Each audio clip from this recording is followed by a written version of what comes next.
जैसा कि last episode में हमने देखा कि यू हाओ को दीन यान अपने साथ ले जाने लगे थे। किंग बीस्ट शाओ ने उसे अपने पास बुलाया है और दीन उसे ले जा रहे हैं। रास्ते में दीन यान उससे कहते हैं कि भले ही किंग शॉ का अच्छा टेम्पर है, लेकिन उनसे हर समय अच्छे फेवर की उम्मीद नहीं कर सकते। असल में ये दोनों यू हाओ की असली एबिलिटीज का पता लगाने के लिए उसे अकेले मिले जा रहे हैं। वहीं दूसरी तरफ फैन यू और दीन शैंजहो आपस में बात कर रहे हैं कि अगर यू हाओ हमसे जब पढ़ेगा तो जरूर लेवल 5 का सोल मास्टर बन जाएगा। अभी हमें उसके अभी चल रहे असेसमेंट का वेट करना है और फिर उसके बाद वो हमारा कोर स्टूडेंट बन जाएगा। यू हाओ के पास अल्टीमेट टैलेंट है अब उसकी स्किल्स की वजह से इस फील्ड के अंदर, और वो फ्यूचर में एक वन मैन आर्मी यानी इंडिविजुअली भी लड़ सकने में कामयाब हो जाएगा। अभी हमारे पास सिर्फ कायतू ही है, लेकिन यू हाओ को ट्रेन करने पर वो भी ऐसा हो जाएगा। टीचर फैन को दीन की इस बात पर डाउट है कि कहीं ये बहुत ज्यादा रिस्की तो नहीं,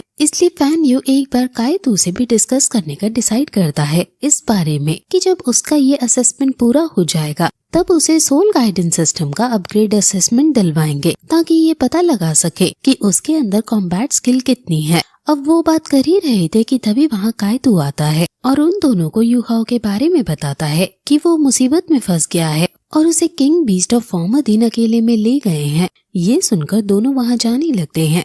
वहीं दूसरी तरफ दीन और किंग बीस्ट यू हाओ को अंदर लेकर जाते हैं जहाँ काफी सारे बीस्ट पिंजरे में बंद है और वहाँ दूर दूर तक कोई उन्हें देखने वाला नहीं है। दीन यान कहता है कि मैं यू हाओ को यहाँ ले आया हूँ, जिस पर बीस्ट किंग उसको देखते हैं और उस पर अचानक हमला कर देते हैं और कहते हैं कि आखिर तुम्हारी असली पार क्या है, मुझे दिखाओ। यू हाओ घोस्टली ट्रेस का यूज करके उससे बचता है, लेकिन बीस्ट के अपनी आग से उसको सक करने लगते हैं, जिसमें मजबूरी में आकर यू हाओ को अपना आइस एट्रीब्यूट की पार का यूज करना पड़ता है और खुद को वो ठंडा करता है। ऐसा करने में उसकी स्पिरिट रिंग की पार भी बाहर आ जाती है और इतनी ज्यादा साल की स्पिरिट रिंग देखकर दीन हैरान हो जाते हैं क्योंकि उसके पास extreme ice property ice piece scorpion की मार्शल सोल है। यू हाओ फिर फर्स्ट सोल स्किल जिसका नाम आइस एम्परर क्लॉज है उसका यूज करता है और उसका आइस एट्रीब्यूट किंग बीस्ट की आग को भी सप्रेस कर देता है। किंग बीस्ट अपना अटैक रोककर उससे पूछता है कि तुम्हारे पास तो 100 साल पुरानी सोल बीस्ट की सोल रिंग थी, तो ये इतनी ज्यादा साल की सोल रिंग कैसे आई? और वो ऐसे ही अपने दिमाग पर जोर डालते हैं और उन्हें समझ आ जाता है कि यू हाओ के पास ट्विन मार्शल सोल है, जिस पर वो हाँ करता है और बताता है कि ये उसकी दूसरी मार्शल सोल है जिसका नाम उसने आइस जेड स्कॉर्पियन दिया है। वहीं दूसरी तरफ दाई हुआबिन काइजू और कैट गर्ल के साथ था और काइजू सोचने लगती है कि आखिर यू हाओ के पास 200 साल पुरानी सोल रिंग कैसे आ गई। क्या हम उससे अब हारने वाले हैं, क्योंकि अभी हमें नहीं पता कि उसके पास और क्या क्या स्किल्स है। दाई हुआबिन भी सोच में पड़ जाता है। यू हाओ फिर दीन को सेकंड सोल स्किल दिखाता है जिसका नाम स्टिमुलेशन है और इस स्टिमुलेशन टेक्निक का यूज करके वो किसी भी पीस का स्टिमुलेशन यानी इल्यूशन क्रिएट कर सकता है। उसने अभी 100 ईयर ओल्ड व्हाइट टाइगर का स्टिमुलेशन क्रिएट किया है और ये देखकर दोनों शॉक हो जाते हैं क्योंकि ये काफी ज्यादा रियल लग रहे हैं। ये उसकी लिंग मॉ मार्शल सोल की स्किल का स्टिमुलेशन टेक्निक है और ये ऐसे ही कई सारे इल्यूशनरी बीस्ट क्रिएट कर सकता है, लेकिन उसकी ये स्किल अटैक में बहुत वीक है और यही उसकी कमजोरी है। अब बीस्ट किंग को समझ आ जाता है कि यू हाओ ने 1000 साल वाले आइस जेड स्कॉर्पियन की इल्यूशन बनाकर असेसमेंट के अंदर ओपोनेंट सोल बीस्ट को डरा दिया था, जिससे वो पैरालाइज हो गया। अब किंग बीस्ट उसे वार्निंग देता है कि तुम डेकेड सोल बीस्ट के आगे फिर से इल्यूशन वाली ट्रिक का यूज नहीं कर सकते हो, वरना तुम्हें मेरे महल में हाउस कीपिंग का काम दे दिया जाएगा। अब दीन यान समझ जाता है कि क्यों दीन क्वान यू हाओ को उसकी सोल गाइडेंस ब्रांच में शामिल करना चाहता है। यू हाओ के पास एक्सट्रीम आइस एट्रीब्यूट की मार्शल सोल और लिंग लॉ यानी स्पिरिचुअल आइस की मार्शल सोल है। किंग बीस्ट फिर हंसकर यू हाओ से कहता है कि तुम मेरे साथ कभी स्टार द फॉरेस्ट में चलो और वहाँ अपनी इल्यूजन स्किल का यूज करके मेरे लिए सोल बीस्ट पकड़ने में मेरी हेल्प करो। यू हाओ भी हंस जाता है और फिर दीन यू हाओ से अकेले में बात करने को कहता है और उसे अपने संग ऑफिस में ले जाता है। उससे वो कहते हैं कि पिछली बार का असेसमेंट डिटेल नहीं था, जिस वजह से मैं एक डिसीजन नहीं ले पाया प्रॉपर, लेकिन अब मैं तुम्हें अच्छे से जान गया हूँ और तुम्हें अपनी मार्शल सोल ब्रांच में इनवाइट करता हूँ। मैं पहले के लिए तुम्हें सॉरी बोलता हूँ कि मैं तुम्हारे टैलेंट को नहीं पहचान पाया, इसलिए तुम्हारे लॉस को कंपनसेट करने के लिए मैं तुम्हें मार्शल सोल स्कूल का इनर स्टूडेंट बना दूंगा और तुम्हें पर्सनली मैं पढ़ाऊंगा। तुम्हें मैं हाई क्वालिटी की सोल बोन्स प्रोवाइड करूंगा और तुम्हें 1,00,000 साल पुरानी सोल रिंग भी दूंगा। ये सब बाहर खड़ा दीन क्वेन सुन रहा था और वो गुस्से में अब अंदर आ जाता है और कहता है कि आखिर तुम्हारी इसको ये सब कहने की हिम्मत कैसे हुई? तुमने तो मुझे अपनी जुबान दी थी कि मैं यू हाउ को अपनी ब्रांच में ले जा सकता हूँ, तो अब क्यों उसे अपने में इनवाइट कर रहे हो? जिस पर दीन यान कहता है कि मैंने तुम्हें जुबान दी थी और मैं कोई लीगली इसे नहीं बुला रहा हूँ, मैं तो बस इसे एक ऑप्शन दे रहा हूँ कि इसके लिए हमारे गेट हमेशा खुले हैं। ये सुनकर दीन क्वान को बहुत ज्यादा गुस्सा आ रहा है और उनमें अब वर्बल फाइट शुरू हो जाती है और एक दूसरे से वो बहस करने लगते हैं। लेकिन तभी वहाँ एक औरत आती है और उन दोनों से कहती है कि आपस में लड़ने को छोड़कर मुझसे फाइट क्यों नहीं करते तुम।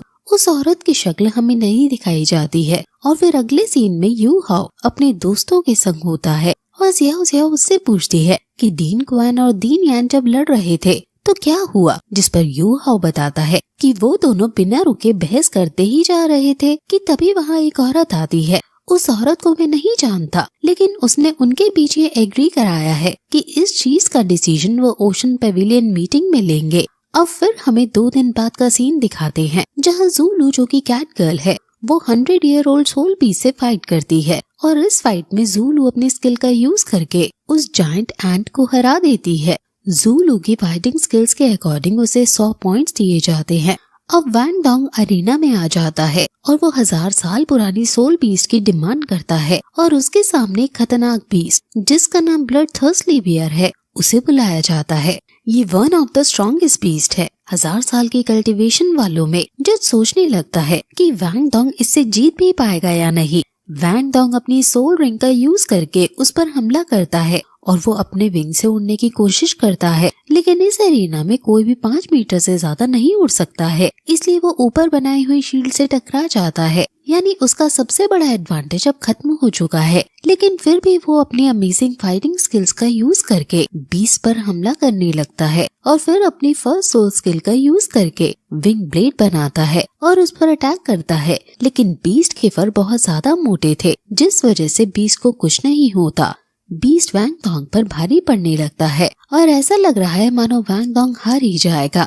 टीचर जुओ किंग बीस्ट की तरफ देखकर इसको रोकने को कहते हैं, लेकिन किंग बीस्ट मना करता है और कहता है कि ऐसे ही ये बच्चे स्ट्रॉन्ग होंगे। लेकिन हम देखते हैं कि मौका पाते ही वैंग डोंग अपनी सेकंड सोल स्किल का यूज करके उस पर गॉड ऑफ लाइट बरसा देता है और फिर तभी वैंग डोंग अपनी थर्ड सोल स्किल का यूज भी करता है जिसका नाम बटरफ्लाई स्ले है और इस अटैक से बीस्ट घायल हो जाता है और हार जाता है। वैंग डोंग से दीन यान काफी ज्यादा खुश हो जाते हैं और बीस्ट को हराने के लिए उसको परफेक्ट 100 स्कोर दिए जाते हैं और क्योंकि उसकी परफॉर्मेंस भी काफी ज्यादा अच्छी थी इसलिए उसको 50 पॉइंट्स बोनस के रूप में देते हैं, तो टोटल स्कोर उसका 150 हो जाता है। लेकिन इस बीस्ट ने वैंग डोंग का लास्ट स्ट्राइक कई हद तक रोक लिया था, इसलिए वैंग डोंग के 40 पॉइंट्स भी काटे जाते हैं जिस वजह से वैंग डोंग का फाइनल स्कोर 110 हो जाता है। अब कोई ऐसी मैच में आती है और वो भी अपने बीस्ट को हराकर 110 पॉइंट्स पा लेती है। ज़ियाओ भी एरिना में 20 से लड़ती है और उसे 96 पॉइंट्स मिलते हैं क्योंकि वो टाइम अप होने से पहले बीस्ट को नहीं हरा पाई थी। अब दाए हुआबिन एरिना में आता है और फिर ये एपिसोड यहीं खत्म हो जाता है।